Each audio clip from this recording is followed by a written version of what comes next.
Hi guys, guess what? So for now, meron naman po tayong bagong speaker na ating bibigyan ng brief review. So welcome to my channel. And by the way, this is Ivan Bersaban and you are in Soundtech PH.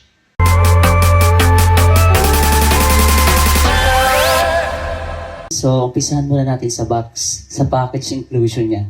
So ito nga pala yung box niya guys. Nakahiga na siya kasi malaki siya guys. Tayo natin. Malaki siya mga parikoy. Yan. See? Alos hanggang baywa. So, never mind. So, box lang naman. So, therefore, ito yung inclusion niya. Ito yung laman ng package. Meron siyang isang box. And the first box is for, let's see what's inside. So, meron siyang, ayan, charger adapter. So, meron siyang sariling adapter. Sa mga magtatanong, ito po, meron siyang kasamang charging adapter. And, bilog po siya, hindi siya Type-C. So, most probably mga 9 volts to. Ganun. Mamaya, babasahin natin. Ay, ngayon na. Tingnan natin. So, ayan, meron siyang output voltage na 15 volts pala. And 1.6 ampere. Ayan. So, guys, gusto ko lang i-clarify. So, yung gamit kong microphone ngayon is hindi microphone ni T9 Pro. Ayan. Nakalimutan kong bigkasin kanina, yung unit na ating bibigyan ng brief review is a unit from W King model T9 Pro. So, ayun. Then, just to clarify, yung gamit kong microphone ngayon is hindi niya mic. So, I'm sorry guys, hindi pa rin ako makaisip kung ano yung the best microphone na gagamitin sana namin sa pag-vlog. So, and as for now, ang gamit namin muna ngayon is microphone na isa pa nating W King na unit, microphone ni H10. So, ayan guys. So, tinry naman namin kanina before kami nag-start. Tinesting muna namin kung malinaw. So, as a result, okay naman siya. So, as for temporary, ito muna yung gamit natin ngayon ha. And let's proceed. Buksan natin yung pangalawang box. Oh, damage. Sorry.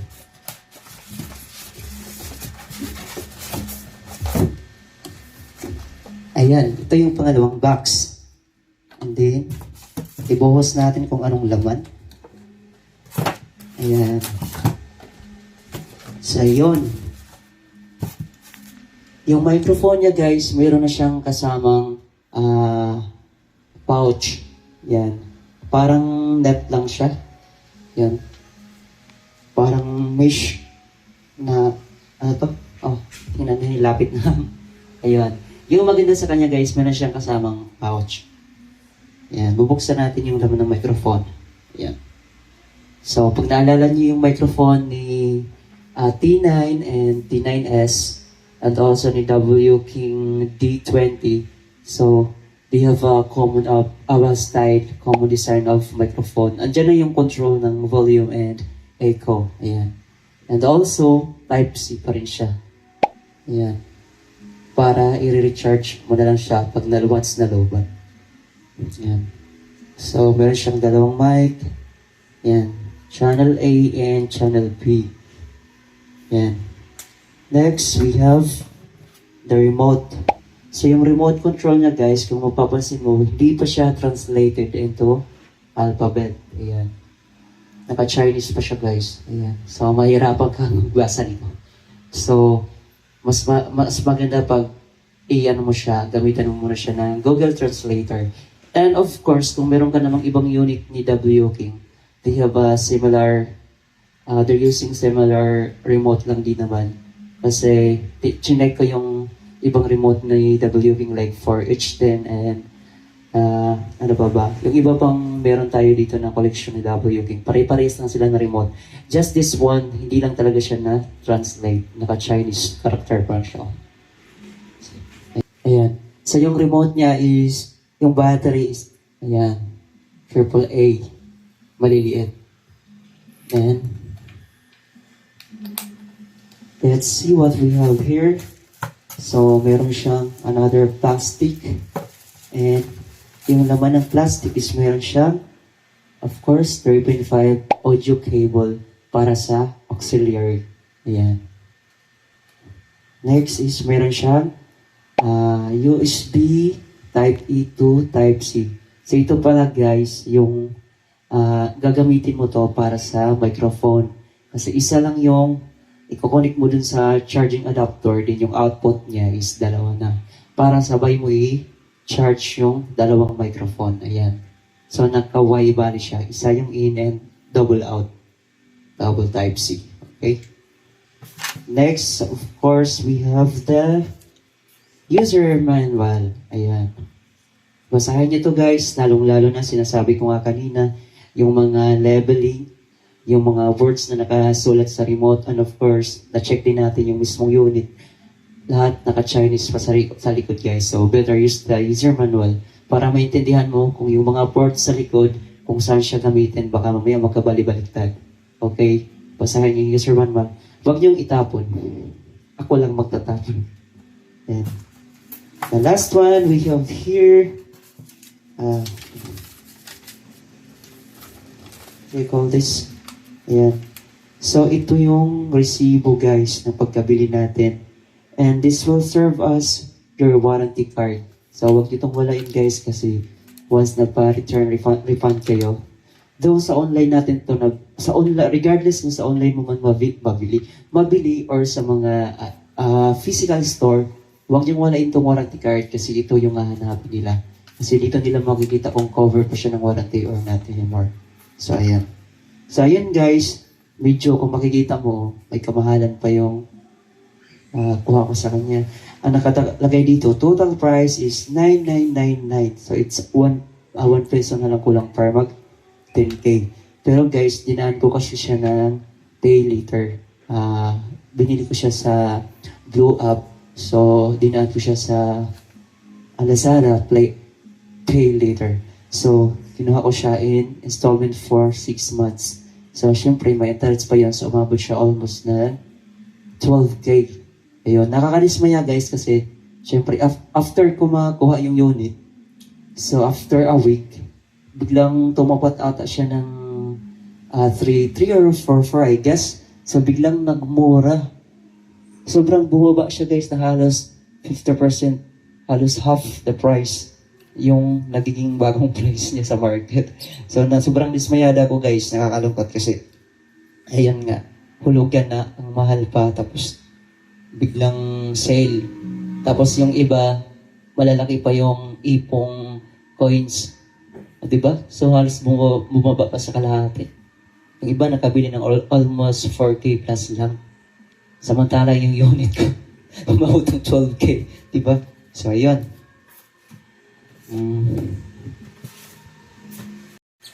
Now guys, we have the main unit. So, ito yung K9 Pro ngayon. Titingnan naman natin kung anong meron sa kanya. So, let's start on the top. Sa mga control niya, kung anong kaiba niya sa ibang unit. So, ito yung design niya. Meron siyang dalawang driver na 5 inches. Yan. Dalawa siya. And of course, andito yung strobe light niya sa gilid. And meron siyang RGB lights na isa lang yung control niya. Sa strobe light at sa RGB light, isa lang. Pag pinatay mo yung strobe light, mamamatay na rin yung RGB light niya. And of course, andito yung display niya. Yan. Ito yung kagandahan ng display niya guys. Unlike sa ibang speaker na nakikita ko, masyadong halata yung display. Yung laman sa loob. Lang yung nakikita na yung circuit board sa loob. Pati yung IR, infrared nakikita na. So this one, hindi. Medyo darken siya. Maganda yung pag-attentive niya. Makita mo lang talaga yung dyan, yung 000 pag nakapatay yung unit. Yan. Then once pinuksan mo siya, ayan. Yan na mismo makikita mo. Yung sa likod ng sulat, yung background, yung board, hindi mo na siya makikita. So, napakaganda ng quality ng pagkagawa niya. Ayan. And then yung bigat niya guys, sobra. Yun, mabigat siya. Mas mabigat siya kay D20 ng almost 2 kg yung laman. Ayan. So kasi si D20, meron lang siyang 7 point something kilo. And this one is almost 10 kg. Ayan. So on top guys, andito yung volume control niya. Nasa gitna. Ayan. 360 po yung rotating knob niya. Ayan. So, hindi walang dulo. So, dito mo lang makikita sa display na nagre-response yung pag-ikot mo sa control. Yan. So we also have the M for mode. So kung anong gusto mong playback, kung gusto mong through auxiliary, through flash drive or USB, and kung gusto mong ipili ng SD card, ito yung mode niya. Yan. Next, meron siyang sariling control ng bass. Ayan. Mamaya i-highlight natin to. So meron siyang control ng bass. Paano siya gamitin? Pindutin mo lang yung bass. And then, lalabas na dito. Ayan. Pag pindot ng bass, iikutin mo pa rin yung control knob niya sa gitna. Kasi isa lang bali guys yung yung adjustment, yung adjustment nila, yung knob na ikutin mo is yung main volume knob pa rin. So, pupunta ka lang, papasok ka lang ng bass, and then, ikot mo yung main volume. Ayan. Ayan, bass. So, meron siyang bass from -6 up to 6. Ayan. So, pinaka-center niya yung 0. Wow. Ayan, yun yung pinaka-default niya. So, pag-on mo sa kanya, yung magiging default setup niya is nakalagay siya sa 0.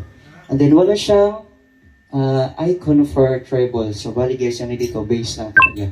Kasi naka-fix na yung treble niya. So, automatic na yun, kinontrol na yun nila kung paano siya magiging balance doon sa bass. Ayan. So, we also have the mic priority. Ayan. Alam niyo naman guys, anong gamit ng mic priority. So, like sa pag nag-DJ kayo, ganyan.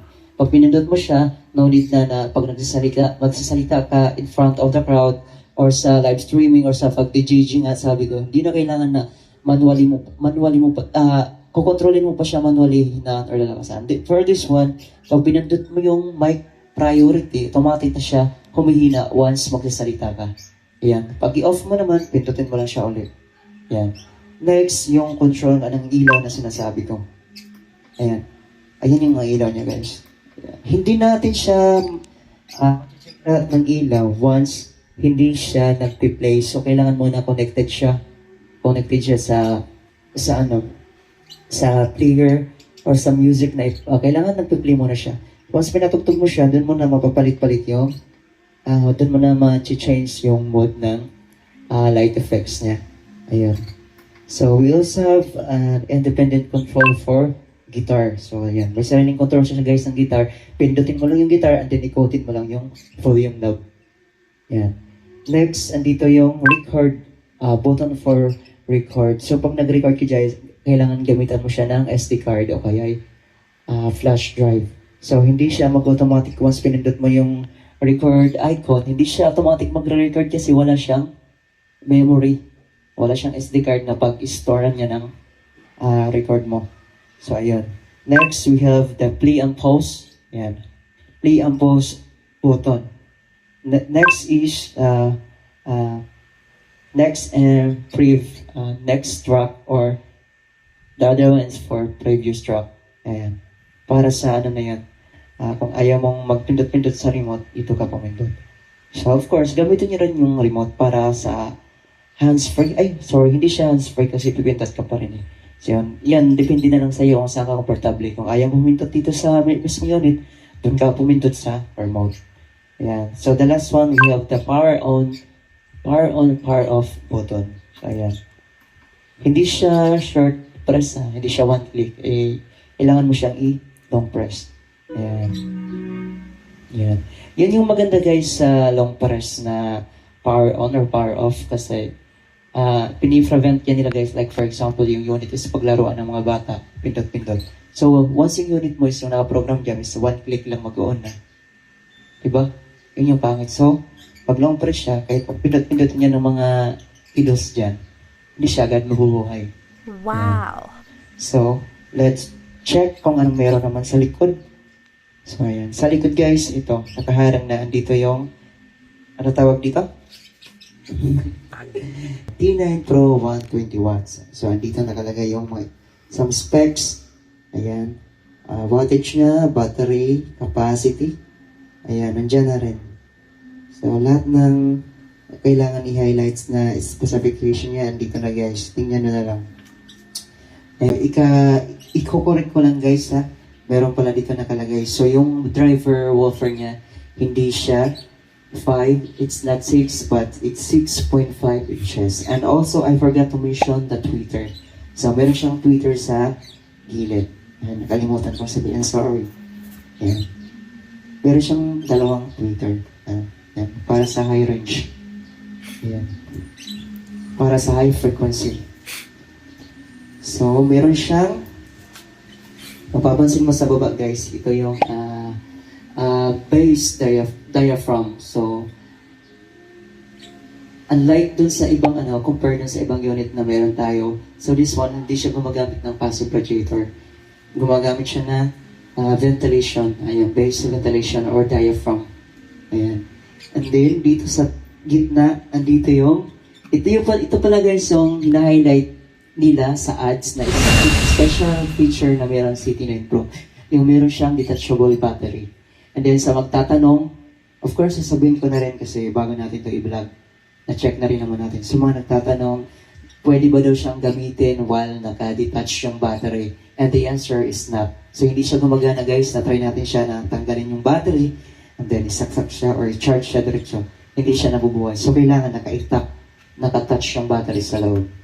Ayun. So isa nga yung guys sa gusto kong i-improve ng T9 Pro, but of course siguro magmamatter na rin doon yung price. So magbabaris din sa rate ng price. Kung meron kang i-improve, of course tataas na rin yung reach ng price niya.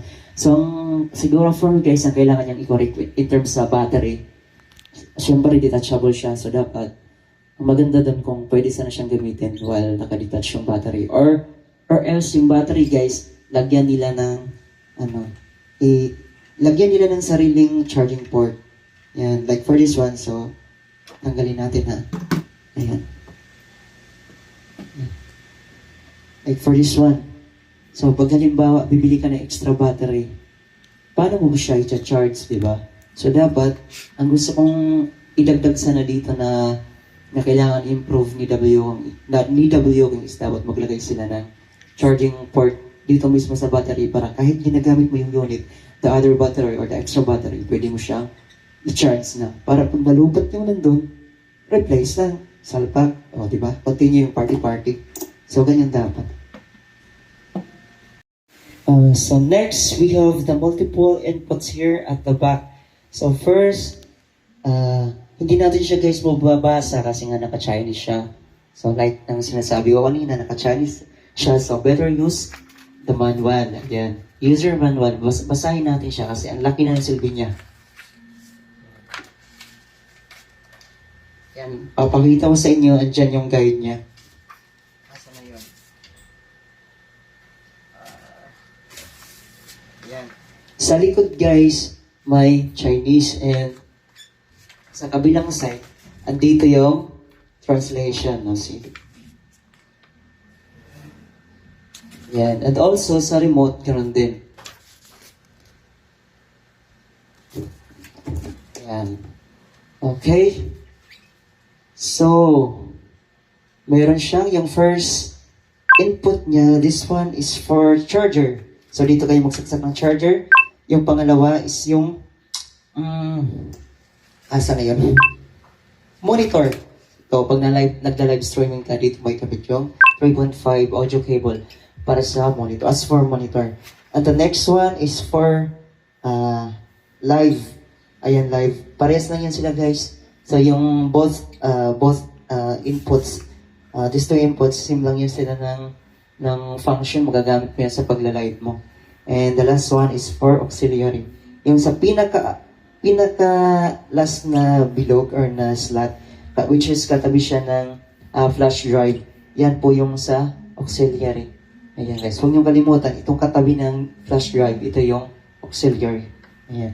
Tapos sa kabilang side, andito may mapapansin kang dot, yung maliit na butas. This one's for reset. So pag napansin yung parang may something sa unit, parang nagluluko siya, yan, may na-obserbahan kayo na hindi na normal, reset nyo lang palagi guys. Hindi naman yung nakaka-affect sa performance ng unit. Reset mo lang. Bagkus, perhaps, mas magiging okay pa siya kasi marireset siya, marirefresh. So, babalik siya sa default. Ayan. Babalik siya sa normal niya. Then, last, we have the microphone. Ayan. Microphone ba? Tama ba ako? Sorry guys, it's not for microphone, it's for guitar. Ayan, yan pala yun, yan yung guitar. Kaya parang meron siyang independent control icon dito sa taas for guitar kasi this one's for guitar talaga. Then, ito yung handle niya guys. Ayan. So, hindi siya ganun kasi may kabigatan siya eh. So, unlike sa ibang portable speaker na collection natin, medyo mahirapan kayo for this one guys kasi mabigat siya talaga. Sa mga almost 10 kg plus ata to, 10 kg something. Kasi mabigat siya. So, ayan siya.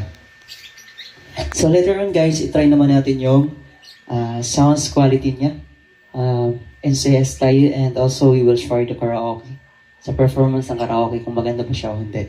Ayun. So, but before guys, we proceed, gusto ko munang explain sa inyo and bibigyan kasagutan yung mga katanungan ng ibang tao na nagko-comment sa ating channel. So, may mga nagtatanong kung regarding sa sounds quality ni D20 and ni T9 Pro. So, which is hindi naman talaga natin dapat guys i-compare yung dalawa kasi magkaiba sila ng design, magkaiba sila ng construction. This one is not using passive radiator, while si D20 yung gamit niya for bass is passive radiator.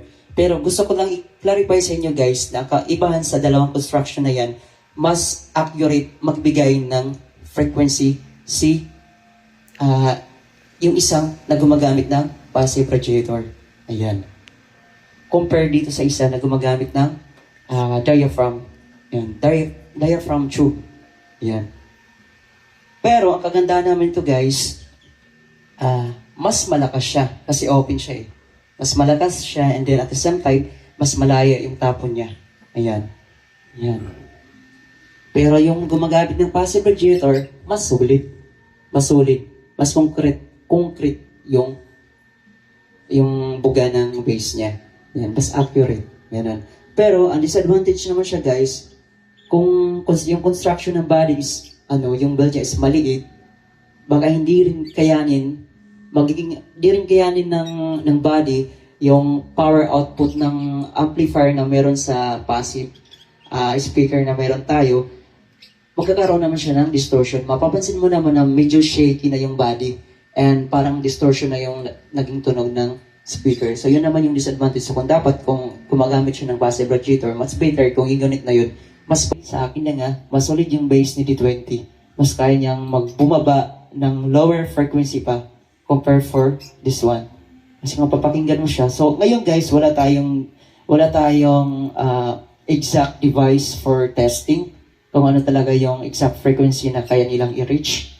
So, pero for me guys, based on the actual performance na narinig ko between the two, T20 and T940, mas solid and mas deeper yung reach ng sound ng bass ni D20 in a lower amplitude. So meaning guys, mas solid siya kung mababa lang minimize lang yung volume niya. Ayan. Kasi pag sinagad mo naman siya in 100% volume, iba naman yung maging output niya kasi sagad na siya sa body. Ayan. So pag sinusukat natin yung bass niya, siguro mga sa 80% volume pababa. Ayan. Kasi magkaiba sila ng construction. So tama yung may nag-comment sa atin sa page na bakit kino-compare. So, ayan nga, kinompare natin siya due to public demand. So, kailangan din natin bigyan sila ng idea kung bakit. So, ayan.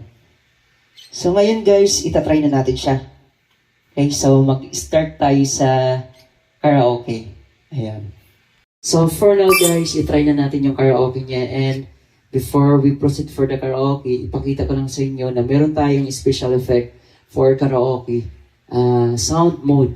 So, meron siyang dalawang sound mode. Yung popular and reverberation. So, yung popular guys, yun yung madalas natin ginagamit pag nasa indoor lang tayo kasi meron lang siyang enough echo. Unlike for the reverberation, extended yung echo niya. Pag-doble-doble yung boses. Pero as for this one guys, tinry namin siya. Parang hindi ko nagugustuhan yung reverberation effect niya kasi pag walang tugtog, like for this one, sound. So, ayun guys, kung mapapansin mo, yung tunog ng microphone natin is nandito na. Kasi yung mismong mic na niya yung gamit natin ngayon. So, yung current setup niya is naka-zero yung echo. Ayan. Kung hindi pa natin gagamitin yung remote, so let's just rely on this to control. So, ito siya. Pag sinagad mo yung volume, ayan, ang lakas. Tapos, since sobrang lapit natin sa unit, of course, normal yung mag-feedback. So, yung mga nagko-comment just na, bakit na ma-feedback? Try to look first kung baka yung setup ng microphone nyo, too much yung volume kahit alam yung napakalapit nyo sa unit. Taasan nyo na yung volume kung malayo kayo sa unit. So, kung nasa kayo, try to adjust din. Minimize the volume. Ayan. So, ito yung yung accurate na volume settings once malapit ka sa ano. Para hindi siya mag-feedback. Kaya naman niya na nakasagad, but sa mababang tawag dito, setup ng echo. Kasi naka-zero yung echo natin. Once kasi mataas yung volume mo, tapos isasagad mo rin yung echo, dyan na tayo magkakagulo-gulo. Ayan. Mataas yung echo, mataas yung volume mo, di ba? Sira na. So, try to adjust din yung enough volume na lang na kailangan mo. Kasi ang lapit mo naman sa unit. Ayan. So, ayan siya guys. Pag may echo siya, nakasagad yung echo, ganyan yung effect niya. Ayan. Ayan. Pag tinanggalan mo siya ng echo, ito siya. Ayan. Echo, 0, 0, echo. Ayan. Yan. Hello. Okay, test. Ayan siya. So ngayon guys, ipaparinig ko sa inyo yung kaibahan na ng sound mode. Yung sinasabi ko kanina, yung pop and reverb. So ito siya. So yung volume natin ng microphone, ilagay lang muna natin sa pinakagitna. Ayan. Then let's try to use the sound mode. Reverberation mode. Reverberation. Hello. O diba? Nag-echo-echo siya. Which is, ito yung ina-expect ko dapat. Pag nag-play na siya, di ba magpapatugtog na tayo, dapat ganun pa rin yung effect. Pero as for experience guys, yung tinry na namin siya, pag kumanta ka na naka-reverberation siya, nawawala. Parang hindi siya reverberation. Di ka alam, siguro nilalamon siya dahil malakas yung yung sounds or nilalamon siya ng bass or ano ba. At yung pangalawa guys, yung Profession mode. professional pala, hindi pala siya pop. Pro pala siya, professional. So, dalawa lang. So, kung ayaw nyo na mag-set up ng dito sa mismong control niya, dito na lang kayo gumamit sa remote. Yan, para preset. Yan, yan na kayo maabala. Pero pwede pa rin naman dito. Yan. Okay. Kung hindi kayo satisfied dun sa professional na setup niya, isagad nyo na lang yung echo. Ayan. Hello. So, ayan. Ayan guys, try na natin siya kantahan. Ngayon, i-connect na natin siya sa Bluetooth. Ayan, so open nyo lang yung Bluetooth niyang phone nyo. Regardless kung phone yung gamit nyo or TV, open nyo lang yung Bluetooth and then search for device. Yun, hanapin nyo lang si T9 Pro, connect. Ayan, connected na siya. And, ayan, mag-search na tayo na song. Anong kakantahin natin? Kakasa natin siya. So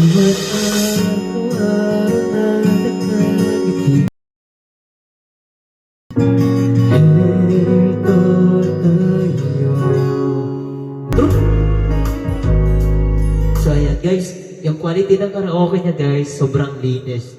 Alam mo yung quality na parang ikaw na lang yung mahihiya. Ayan. Parang ikaw na lang yung mahihiyang kumanta kasi lahat nasasagap, pati kaluluwa mo nasasagap. Ayan, ganun siya. And wala siyang distortion. Yung nagtatanong pala kung sinong mas maganda sa outdoor, sinong mas recommended, si D20 ba or si T9.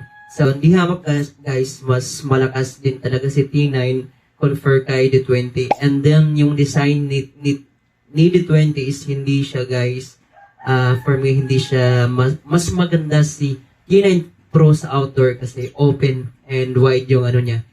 Kaya niyang makipaglaban sa ingay ng surroundings. Ayan. I-continue na natin.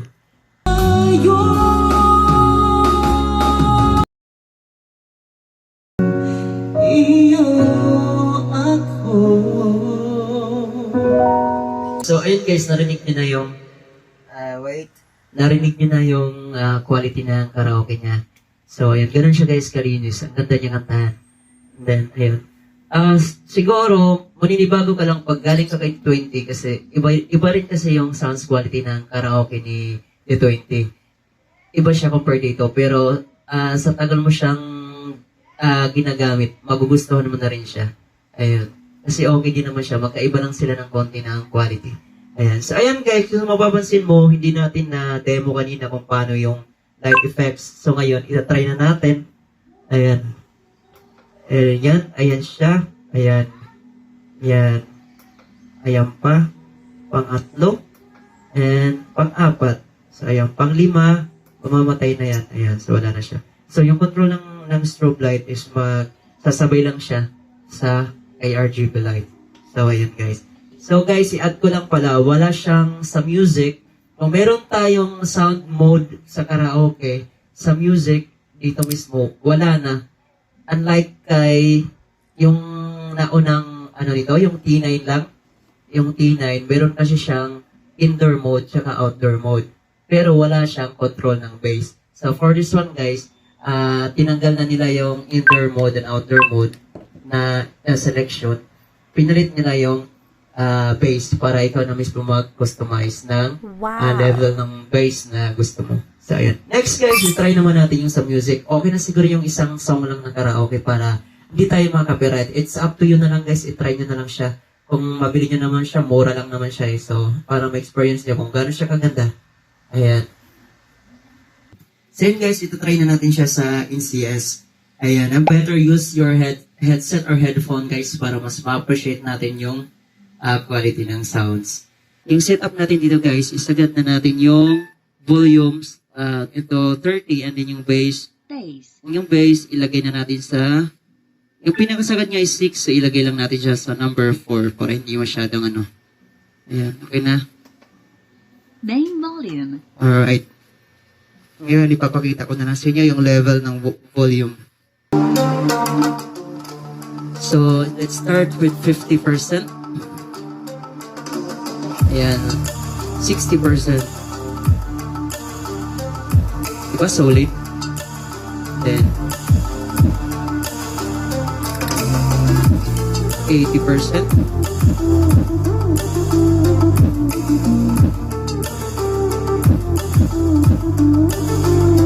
90%.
back together, better late than never, steady motion.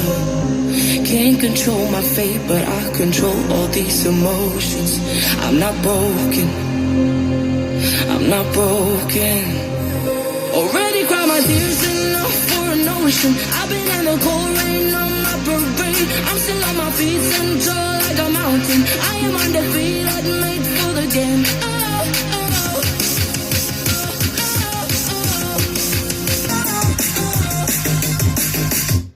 Alright. Alright guys, as for the end of our video, so anong masasabi nyo? Yung masasabi nyo sa sound quality niya, and for me guys, okay yung sound quality niya, hindi siya basag, even for the highest volume and or a boosted bass track, okay naman yung naging output niya. And one thing na advantage sa kanya guys is dahil sa body construction niya, so okay din siya gamitan ng app. So, ini-app yung mga app na ginagamit mo, like for example, yung SEC app, yung XEQ app. So, na-try ko siya sa K-T9 Pro, so okay naman siya. So, unlike dun sa mga gumagamit ng passive radiator, medyo hindi maganda yung result kasi ano na siya, masyado na siyang shaky, and then hindi na kaya ng body. So, for this one guys, kaya-kaya niya yung SEC app na madalas natin ginagamit. Ayan, yun lang yung mai-add ko. And for the battery capacity guys, the playing time, so na-try namin siya guys. Actually, hindi namin siya na-try talaga na sagad mula full charge to 0% battery. So, hindi namin siya talaga na-try ng straight playing guys. So, bali, kinompute na lang namin siya. So, napatugtog namin siya guys ng almost 2 hours ng normal karaoke, and sa default setup, naka 0 bass. So, I guess it's naka number 2 yung bass.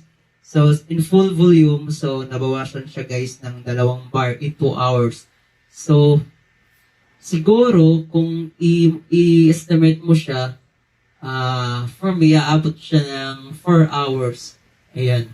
So, yung battery niya, aabot naman siya ng 4 hours in straight playing of karaoke. So, para hindi mabitin guys, bili na lang kayo ng extra battery. Like, for example, meron kayong mahabang party-party, para hindi kayo mabitin, bili na lang kayo ng extra battery. So, i-mention ko na lang din, meron tayong mga physical store. Yung isa, i-mention ko na, shout out sa store niya, JYS, and also kay Prime Choice. So, for an update, for price update guys, so yung price ng battery is 3,500. Oh, yun. Mahal, di ba? So, kung gusto niyo talaga na hindi mabitin, try na lang bumili ng extra battery. So, ayun guys, maraming salamat sa panonood niyo. Sana nakatulong, sana nakakuha kayo ng ideas sa mga bibili pa lamang dyan ng speaker, yung mga undecided pa rin kung ano yung pipiliin nyo.